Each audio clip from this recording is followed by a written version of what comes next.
Fala pessoal, boa noite, tudo bom? Como é que vocês estão?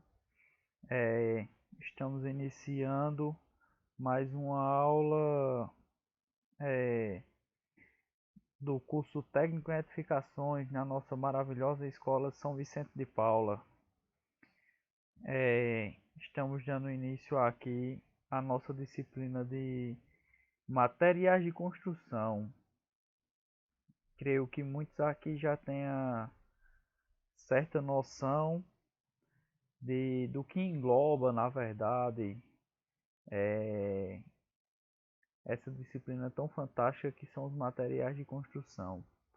Porém, vamos ver coisas a mais, vamos ver curiosidades, vamos ver algumas particularidades de certos materiais que vão que vão nos render um exímio conhecimento em relação à prática e também à aula, certo? A nossa emenda é, é uma emenda básica e ao mesmo tempo bem completa, tá? A gente vai abordar vários materiais, vários aspectos do conhecimento. É, a gente vai estar olhando na aula de hoje a questão de ciências dos materiais, aglomerantes, vamos ver algumas particularidades e também agregados, que são um enfoque relacionado aos aglomerantes, e madeiras, que é uma questão muito boa, muito prática, que tem suas particularidades muito relevantes na construção civil. A gente vai ver o porquê, certo? Então, pessoal, a gente vai estar dando início na questão de tópico de ciências dos materiais, certo?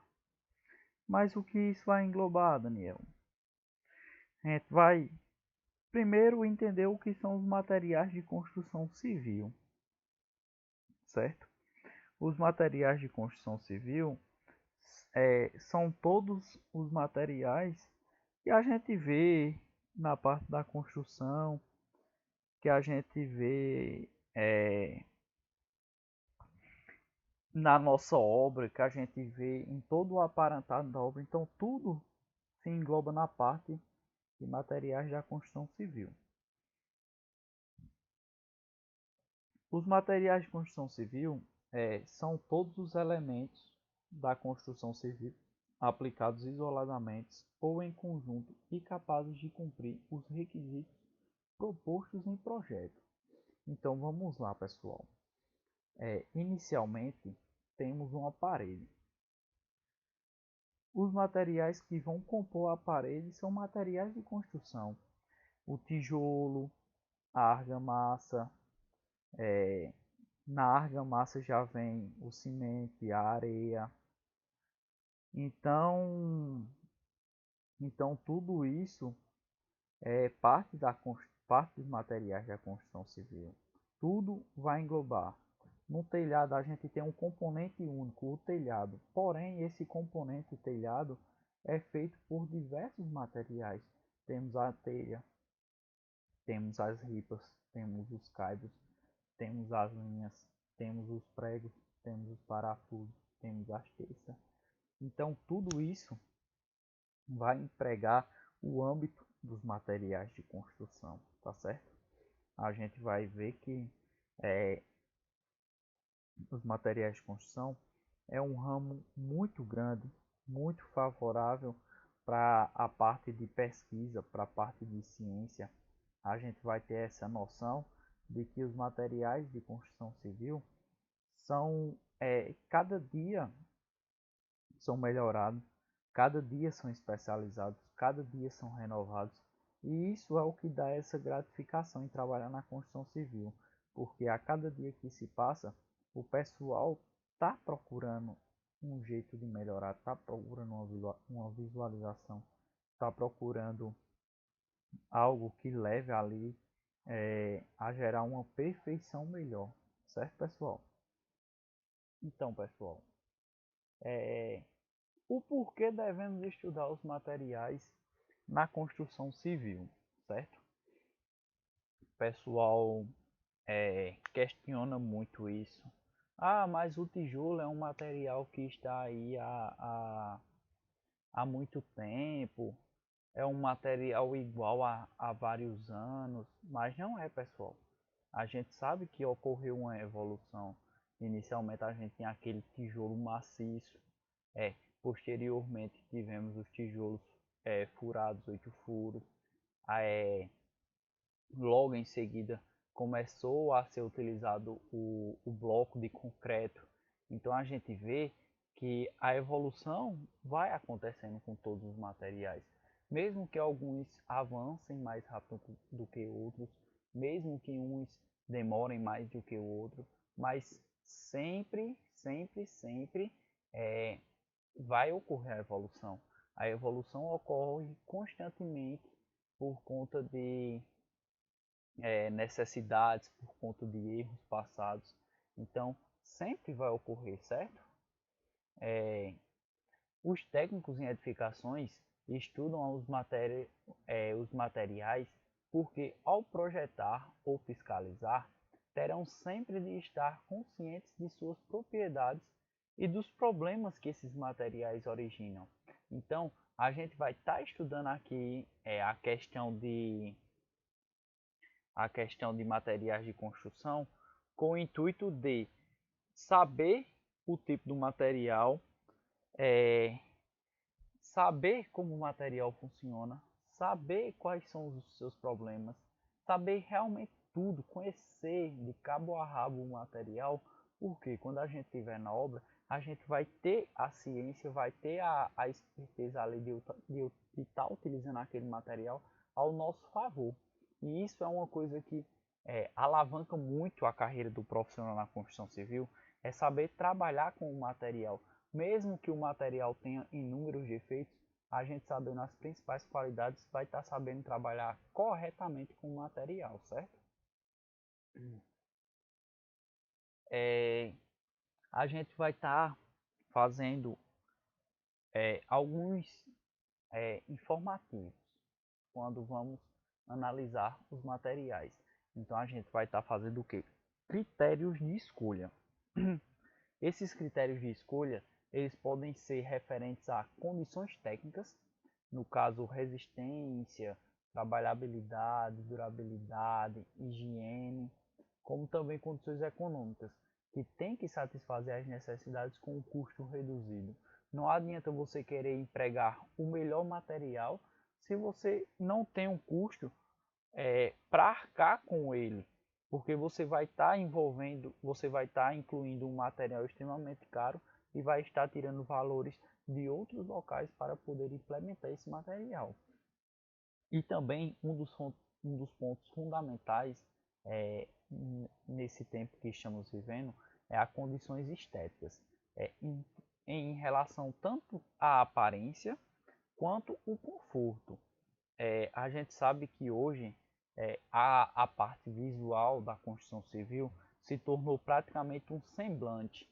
Então, a gente sempre quer estar fazendo uma obra bonita, sempre quer estar fazendo uma obra bem feita, com o intuito de alavancar o nosso trabalho e mostrar realmente que a construção civil é algo a mais, certo? A gente quer dar todo esse aparentado. Também temos sempre que focar nas questões de especificações dos materiais, conhecer suas propriedades, limitações, vantagens, melhores aplicações, qualidade dos materiais como solidez, durabilidade, custo e nível de acabamento de obra.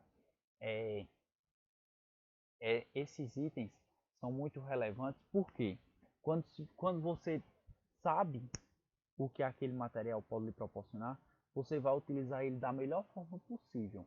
Isso vai gerar um ganho, uma otimização do seu trabalho 10, 15 vezes melhores do que se você fosse quebrar a cabeça com outros materiais que você não conhece, tá?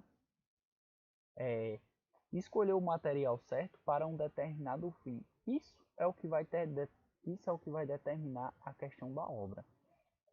Quando olhamos aqui, vemos a mesma cerveja, certo? Porém, em dois materiais diferentes. O fabricante está utilizando de estética em uma e também a questão de manuseio, a questão de levantar, de levar, de gelar, de utilizar, porém é a mesma cerveja. Então ele está utilizando dois materiais distintos para dois tipos de público. É isso que a gente tem que entender. A gente tem que fazer as coisas específicas para cada público que a gente vai estar tendo ali, certo? Vamos utilizar cada material específico para cada coisa e assim a gente vai poder ganhar tanto na obra quanto no nosso dia a dia esse melhoramento.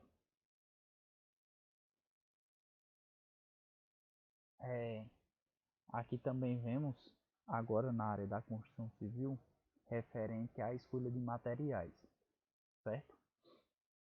Na primeira imagem vemos todo um porcelanato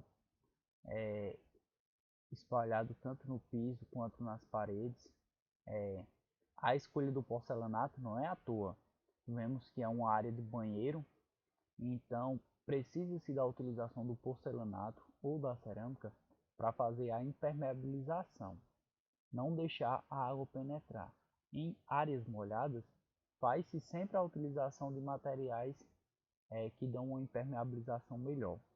Já nessa imagem do meio, vemos uma sala de TV. Foi colocado toda uma iluminação, foi colocado também a parede com o forro que inibe os alto-falantes e dão um conforto acústico muito melhor. Então foi trabalhado exclusivamente nessa área. Já na última imagem, vemos a casa toda em madeira. Mas por que em madeira? A madeira é um ótimo isolante térmico, é muito utilizado nas regiões frias para poder fazer essa isolação térmica. Então a gente vê que a escolha dos materiais, a escolha do material que vai ser utilizado, vai depender sim e muito de cada local, de cada obra, de cada região, de cada cliente. Então isso se faz necessário. Essa aula se faz necessária para que vocês compreendam, para que vocês aprendam todo esse requisito de construção civil, certo, pessoal?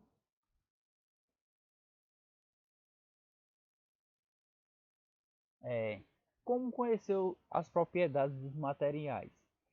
Para conhecer como o material trabalha, existem três tipos, três é, esclarecedores principais: ensaios de laboratório ou campo, normas técnicas e especificações técnicas. Mas o que são cada uma? Os ensaios de laboratório são ensaios pré-programados para saber qualidades dos materiais, como por exemplo resistência à compressão, resistência à tração, empuxo, entre outros. As normas técnicas já são empregadas é, relativamente à feição de que foram feitas as normativas baseadas em ensaios ou em comprovações feitas pelos materiais é, nas suas próprias fabricantes. E as especificações técnicas são as especificações trajadas pelos fabricantes. Na hora de fazer os materiais, eles têm todo o aparentado, eles estudam como vão ser feitos, então eles têm muito e muita noção de como vão ser feitos os materiais e como eles vão trabalhar, como eles vão resistir. Então a gente tem essas três opções para estudar essa questão de materiais de construção, tá, pessoal? Agora vamos dar uma entrada na parte de aglomerantes. Aglomerantes são os materiais que a gente vai ver muito conhecido e que pouca gente sabe que eles são determinados como aglomerantes, tá? O que são aglomerantes? O seu conceito científico principal é de que são materiais ligantes, geralmente pulverulento, que promove a união entre os grãos dos agregados. Então, vemos aí que os aglomerantes estão ligados diretamente aos agregados, já que eles fazem essa união. Os aglomerantes são utilizados na obtenção de pastas, argamassas e concreto. Os principais são cimento, cal aéreo, cal hidráulica e o gesso. No concreto, em geral, se emprega o cimento Portland, que reage com a água e endurece com o tempo. Então a gente vai ver que o material é utilizado muito na construção civil, só que o pessoal não sabe que ele se enquadra como um aglomerante. Aglomerantes hidráulicos. Vamos iniciar, vamos dividir eles em dois, certo?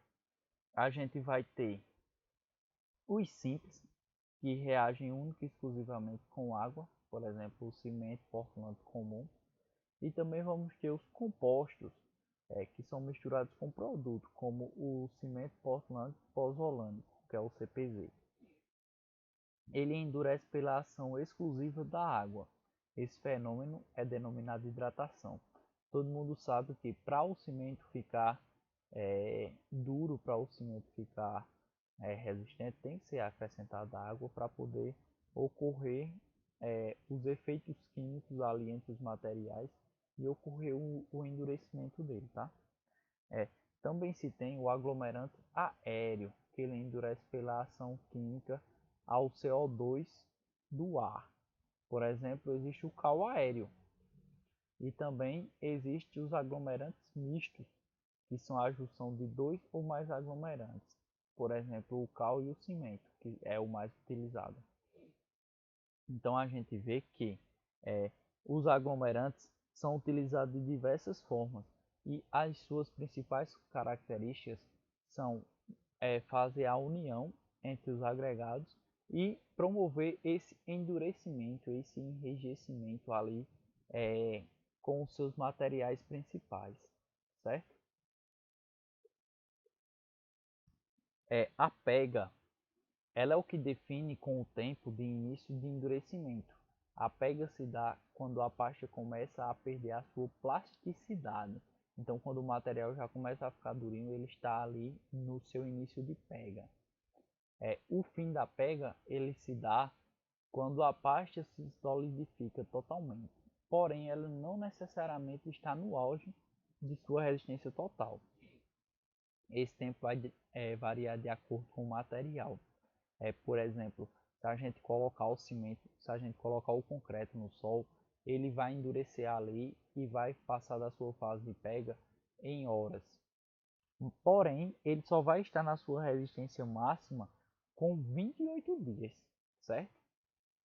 Coeficiente de rendimento. Rendimento é o volume da pasta obtida com uma unidade de volume de aglomerante. Então, nem sempre quando a gente coloca 1 kg, vai render 1 kg, porque quando ocorre as composições, as coisas, como é que eu vou explicar para você? Quando ocorrem os processos químicos, vai ocorrer algumas perdas ali, certo? Então não vai dar aquele 100% exato.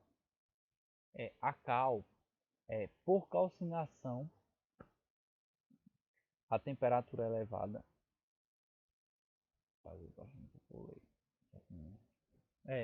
A gente vai falar um pouco sobre a cal, que é um dos aglomerantes mais bem empregados na construção e de fácil utilização. A cal, ela é encontrada por calcinação. Ela é feita, na verdade.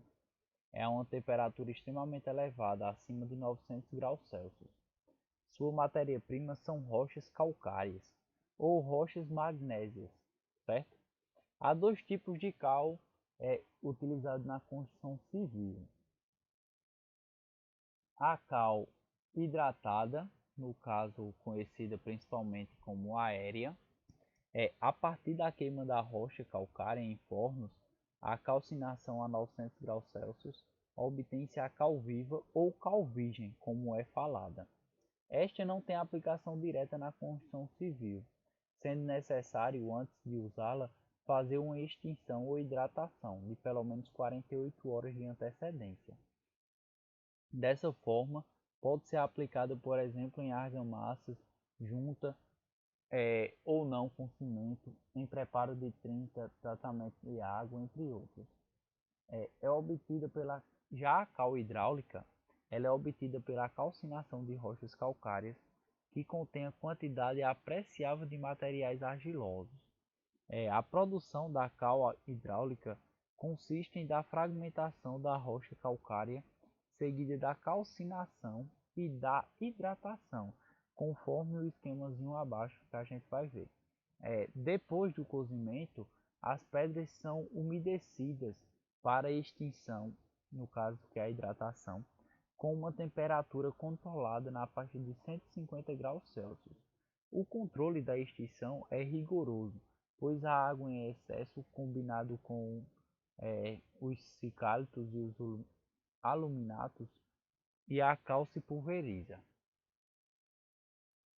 Já o gesso, ele é obtido, é, ele é obtido com algum teor de impureza, como a sílica, a alumínio, o óxido de ferro e o carbono de cálcio, sendo o teor máximo de 6%. As principais jazidas economicamente exploradas encontram-se em Serra de Araripina, região confrontante com o estado do Ceará, Pernambuco e Piauí, na região de Mossoró, no Rio Grande do Norte, e nas regiões de Codó, Balsas e Carolina, no estado do Maranhão. Então essas são as principais jazidas de gesso aqui no nosso grande Nordeste.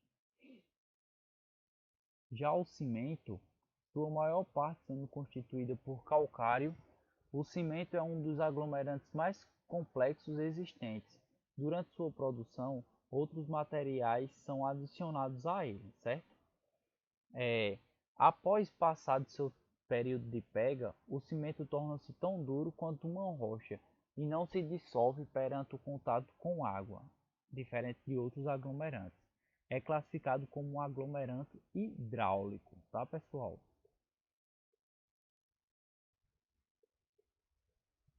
A gente vai ver o sistema de processo de obtenção de aglomerantes, a gente vai ver um esqueminha bem básico de como é a formação do cimento. Ele é encontrado na jazida em forma de pedra, certo? Consequentemente, é transportado até a indústria, onde vai ser processado. Durante o processo, ele é dividido, certo? Como a gente vai ver posteriormente, e refinado após a parte da britagem em diferentes dosagens, o que vai formar a ICP. Em seguida, ele passa pelo moinho cru, certo? E vai para os silos de homogeneização, onde vai deixar eles mais puros. Em seguida, eles vão para o forno para passar pelo processo de queima. Em seguida, vai para os silos de clicker, certo? E logo vai para o processo de adição de outros materiais. Como a gente sabe que o cimento é muito complexo, leva outros materiais, sempre passa pelo processo de materiais. E são esses materiais que vão dar algumas das características do cimento. Já no moinho do cimento, com os materiais vai fazer a mistura. Logo em seguida vai para o silo real do cimento. Em seguida é feito a pesagem, a embalagem e o transporte do cimento já determinado, tá, pessoal? Então, pessoal, nos sacos de cimento a gente vai ter essas referências. Mas o que são essas referências, Daniel? A gente vai ver que temos o CP, informando que é o cimento Portland. Também pode ter outras nomenclaturas referentes aos seus tipos de componentes. como CPZ, CPO. Vamos ter o tipo de cimento, que é referente à sua composição. Tipo 2, com o aditivo E, a gente vai ver aí para frente alguns componentes. E a sua classe de resistência estourando em 28 dias, que é onde está o ápice da pega, tá pessoal?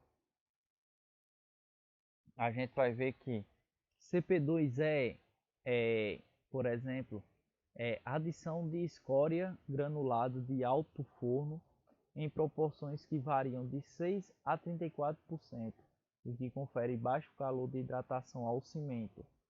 Alguns usos recomendados são estruturas que exijam desprendimento de calor moderado. Também temos o CP2, que é a adição do material pozolânico em proporções que variam de 6 a 14%, o que confere menor permeabilidade. São utilizados principalmente em obras subterrâneas, marítimas e com presença de água. São pré-moldados ou concreto protendido também utilizado. Também temos o CP2F, que é a adição do carbonático, também conhecido como filler, em proporções que variam de 6 a 10%. São utilizados em obras de concreto armado, argamassa de assentamento, revestimento, pisos e pavimentos, todos em meio fio, em meio não agressivo. Então, pessoal, a gente vai ver que cada componente é implementado ali, implementado no cimento, vai dar uma variável, vai dar uma qualidade, vai dar um diferencial a ele, certo? Então a gente sempre tem que fazer bem essa interpretação, ver qual é o tipo de cimento que vai ser utilizado ali em determinado local, para não utilizar, porque cada vez que é acrescentado um tipo de material, vai dar uma diferença, vai dar um aumento no seu custo, vai dar um aumento na sua quantidade de utilização. Então a gente tem que fazer essa interpretação com o intuito de melhorar, de facilitar o nosso trabalho, tá? A gente sabendo qual cimento realmente vai ser empregado na obra, nos vai dar uma facilidade muito grande de trabalho. A gente vai poder interpretar, vai poder ter um ganho, vai poder gerar uma economia, e todos esses fatores vai gerar um custo-benefício, certo? Então, essas são essas diferenças que faz realmente a vivência de obra ficar boa, faz o funcionário se diferenciar, certo? São coisas bem simples, coisas notórias que a gente pode estar implementando aí. Apenas uma nomenclatura vai diferenciar algum trabalho, alguma utilização. E essas nomenclaturas são referentes realmente à parte de emprego na sua fabricação. Então, ela já vem de fabricar sim. A gente não tem o trabalho de estar pesquisando de estar tá ligando para a fábrica, de estar tá ligando para a indústria que fabricou, para saber qual é. Essa nomenclatura é regida pela norma brasileira de cimento. Então, quem vai abrir uma fábrica, quem vai construir uma fábrica de cimento, tem que saber que suas embalagens, seus pacotes vão ter que estar com essa nomenclatura exatamente desse jeito. Não pode mudar. Por quê? Essa nomenclatura que é lida aqui é lida em qualquer canto do Brasil. Então, qualquer material pode ser vendido em qualquer canto do Brasil. Então, tem que ser feito esse regimento com o enfoque de facilitar o entendimento de quem vai utilizar o material, de quem vai projetar, de quem vai fazer esse uso. Certo, pessoal? Então, isso é uma coisa que a gente tem que ter esse conhecimento para focar, para realmente saber saber como utilizar.